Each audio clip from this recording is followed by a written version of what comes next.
Halo Sobat Maya, kembali lagi ke series maraton saham IPO. Nah, di video kali ini kita akan membahas tentang saham IPO hebat. Saham IPO di periode kali ini sungguh sangat amat banyak ya Sobat Maya. Sebelumnya belum pernah ada yang kayak gini. Ini suara saya udah mulai hilang lagi nih Sobat Maya, kacau. Semoga aja isi kita tetap bisa review semua saham IPO ya, jadi nggak ada yang ketinggalan.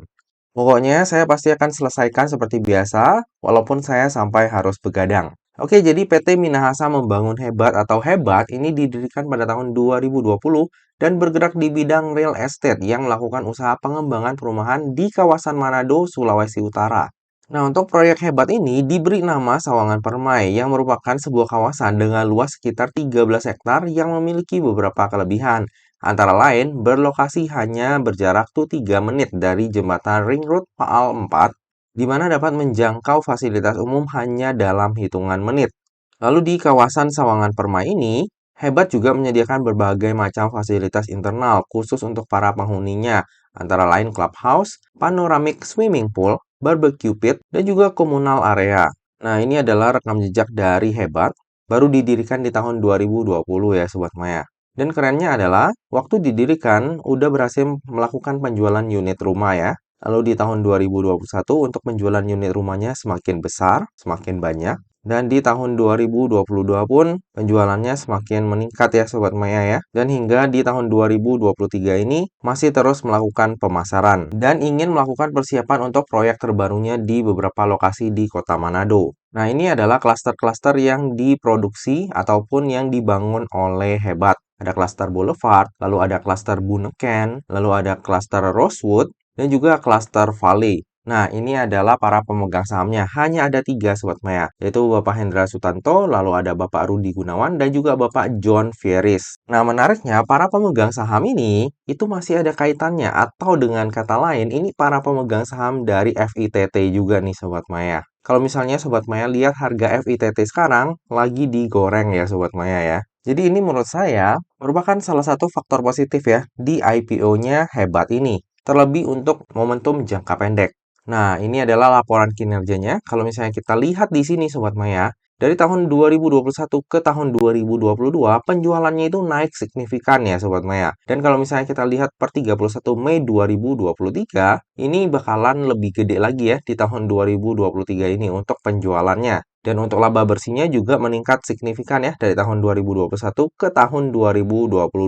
Naik 6 kali lipat. Nah, untuk penghasilannya ini real jualan rumah ya Sobat Maya, bukan dari revaluasi aset. Jadi untuk kinerjanya oke. Lalu ini adalah struktur IPO-nya. Jadi sebanyak-banyaknya 240 juta lembar saham atau mewakili sebanyak 23,13% dari modal ditempatkan dan di store penuh yang akan ditawarkan kepada masyarakat. Untuk harga penawarannya sendiri berkisar antara 100 hingga 108, sehingga dana yang akan diraup dalam IPO ini adalah sebanyak-banyaknya sebesar 26 miliar. Alias ini nilai yang kecil ya Sobat Maya. Saya jadi agak-agak ingat chip, terus RCCC, yang nilai-nilainya itu kecil Sobat Maya. Dan menariknya, Hebat ini adalah papan akselerasi Sobat Maya. Jadi nanti Sobat Maya akan melihat bahwa Hebat ini listing di papan akselerasi, tapi enggak menawarkan. Jadi menariknya, Hebat ini akan listing di papan akselerasi Sobat Maya, tapi enggak menawarkan waran. Biasanya kan kalau akselerasi itu identik dengan waran juga ya, tapi di Hebat ini enggak ada warannya. Lalu nantinya dana IPO tersebut akan digunakan untuk tujuan-tujuan sebagai berikut. Yang pertama adalah sekitar 46% akan digunakan untuk pembelian land bank. Nah, untuk tujuan yang pertama ini, semuanya dibeli dari pihak terafiliasi nih Sobat Maya, dari para pemegang sahamnya. Lalu tujuan yang kedua, sekitar 45% akan digunakan untuk biaya pembangunan fasilitas umum serta sarana dan prasarana perumahan, seperti kantor marketing, clubhouse, dan kolam berenang di Sawangan Permai. Nah, ini saya nggak ngerti juga gimana, padahal di awal kan ada dibilang ya bahwa untuk fasilitasnya itu udah dibangun. Nah, ini mungkin tambahan kali ya. Lalu sisanya itu akan digunakan sebagai modal kerja ya, kepada kontraktor dan pemasok. Nah, kalau misalnya kita melihat tujuan penggunaan dana IPO-nya, sebenarnya bagus ya Sobat Maya. Sebagian besar dipergunakan tuh untuk beli land bank, yang tentu saja akan meningkatkan ataupun berpotensi meningkatkan kinerjanya dari Hebat di masa mendatang. Tapi yang perlu kita garis bawahi di sini adalah pembelian land bank itu semuanya dilakukan dengan pihak terafiliasi alias para pemegang sahamnya juga. Jadi di bagian ini perlu sedikit diwaspadai ya Sobat Maya. Lalu untuk tujuan yang keduanya juga kayak kurang spesifik ya, karena di awal udah dibilang ada fasilitasnya, tapi di tujuan yang kedua ini dibilang untuk pembangunan fasilitas umum lagi. Jadi ini agak sedikit aneh Sobat Maya. Lalu kita akan melihat laporan keuangannya. Nah, laporan keuangannya saya bikin di ekuitasnya aja ya Sobat Maya. Kita bisa lihat bahwa di tahun 2021 ke tahun 2022 ini terjadi peningkatan ekuitas ya. Dan salah satunya adalah karena ada peningkatan modal di setor. Dan kalau misalnya kita lihat di sini, saldo laba per 31 Mei 2023 itu masih gede ya Sobat Maya. Dan saya belum menemukan sih adanya pembagian dividen dari Hebat ini. Sehingga ekuitasnya itu sejumlah 38,6 miliar. Dan ini ekuitasnya juga terus bertumbuh ya dari tahun ke tahun. Dan bagi Sobat Maya yang concern terhadap daftar efek syariah, jika kita lihat dari sisi rasio hutang dan juga sektor usahanya, maka Hebat ini akan masuk ke dalam daftar efek syariah. Lalu yang akan menjadi underwriter di IPO-nya Hebat ini adalah Lotus Andalan Sekuritas atau dengan kode brokernya YJ. Nah, YJ ini sangat jarang ya mengawal saham IPO Sobat Maya. Di tahun 2022 cuma ada 2 saham yang dikawalnya, dan di tahun 2023 ini baru ada 3 saham yang dikawalnya. Kalau di tahun 2022, YJ ini masih joinan ya IPO-nya. Di tahun 2023 ini, YJ itu udah jadi underwriter tunggal semua. Dan kalau misalnya kita lihat track record-nya, ini oke banget ya. PV berhasil 1 kali arah. FVCT juga berhasil 1 kali arah. Sementara chip ini 4 kali arah Sobat Maya. Dan walaupun chip ini 4 kali arah beruntun, setelah itu ada turun sedikit, tapi setelah itu melambung tinggi Sobat Maya. Sampai saat ini tuh masih di harga 1000-an. Jadi sangat luar biasa ya untuk chip. Dan menariknya, chip ini berada di papan akselerasi juga Sobat Maya. Sama dengan Hebat. Dan kalau misalnya kita lihat emisi yang dikawal oleh YJ, ini semakin berkurang ya Sobat Maya.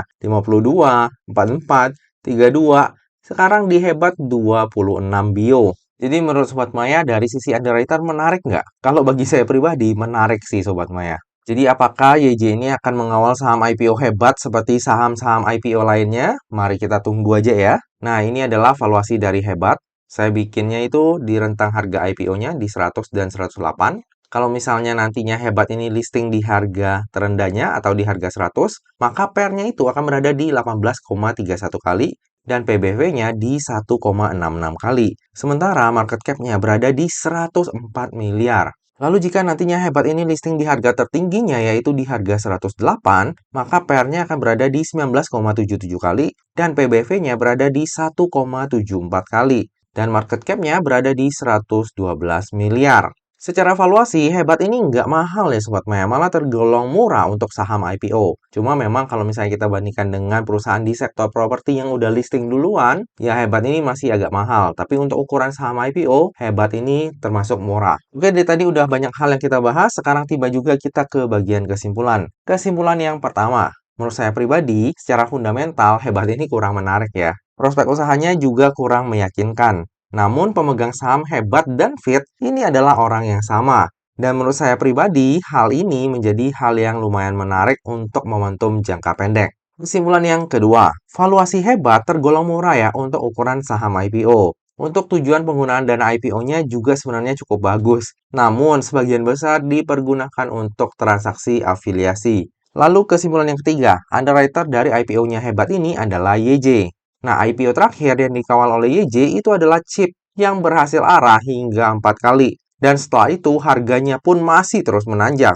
Kesimpulan yang keempat, Hebat ini masuk ke dalam papan akselerasi ya Sobat Maya, yang arah dan ARB-nya itu simetris di 10%. Selain itu, porsi pooling allotment-nya juga besar, di atas 50%. Cuma untuk porsi allotment-nya ini, itu kan yang membuat saya dulu ikutan di IPO-nya Chip itu sedikit ya porsinya ya. Jadi saya waktu itu tetap ikutan IPO-nya Chip, porsinya saya kurangin. Tapi di hari pertama itu kena gocek Sobat Maya. Jadi langsung saya jual di hari pertamanya listing si Chip ya. Jadi kalau misalnya kita lihat secara porsi pooling, ternyata nggak menentukan juga ya. Waktu itu fixed allotment-nya cuma sedikit ya dibandingkan dengan pooling, tapi berhasil arah juga. Dan menariknya di Hebat ini juga mereka nggak menawarkan waran Sobat Maya, sama kayak Chip. Kesimpulan yang terakhir, saya sendiri akan wait and see dulu, tapi saya cenderung akan ikut nih Sobat Maya. Tapi pure untuk spekulasi ya. Spekulasi ini saya lakukan karena ada beberapa hal. Yang pertama, pemegang saham hebat dan fit ini adalah orang yang sama. Kedua, underwriter-nya adalah YJ. Nah, untuk track record YJ sendiri, ini so far masih sangat bagus Sobat Maya. Jadi saya akan coba spekulasi nih, iseng-iseng aja. Siapa tahu bisa jadi kayak chip. Makanya saya bilang ini pure untuk spekulasi ya Sobat Maya. Kemungkinan juga kalau saya nggak ikutannya dikit, ya saya akan ordernya itu pakai MG sih. Jadi agak berbeda dari biasanya. Jadi kalau amit-amit emang dibanting ya keluarnya semoga bisa lebih cepat. Seperti biasa ya Sobat Maya, yang namanya saham, terlebih saham IPO itu nggak pernah luput dari yang namanya resiko. Jadi bagi Sobat Maya yang mau melakukan order saham IPO hebat, pastikan Sobat Maya mengerti Sobat Maya bahwa ini adalah pure spekulasi Sobat Maya. Dan Sobat Maya itu melakukan order sesuai dengan resiko yang siap untuk Sobat Maya tanggung. Lebih lengkapnya saya pesan atau enggak saham IPO hebat akan saya share di tab community ataupun IG saya pada saat masa offering nanti. Nah Sobat Maya, demikianlah video review saham IPO hebat. Semoga aja video ini dapat bermanfaat untuk Sobat Maya semuanya dan dapat menjadi bahan pertimbangan nih. Apakah nantinya Sobat Maya akan membeli saham IPO hebat atau enggak? Nah Sobat Maya, akhir kata jangan lupa untuk selalu jaga kesehatan, jangan lupa untuk selalu bahagia, dan semoga perjalanan investasi kita selalu cuan bareng-bareng ya. Sampai jumpa di video review saham IPO selanjutnya. Dah.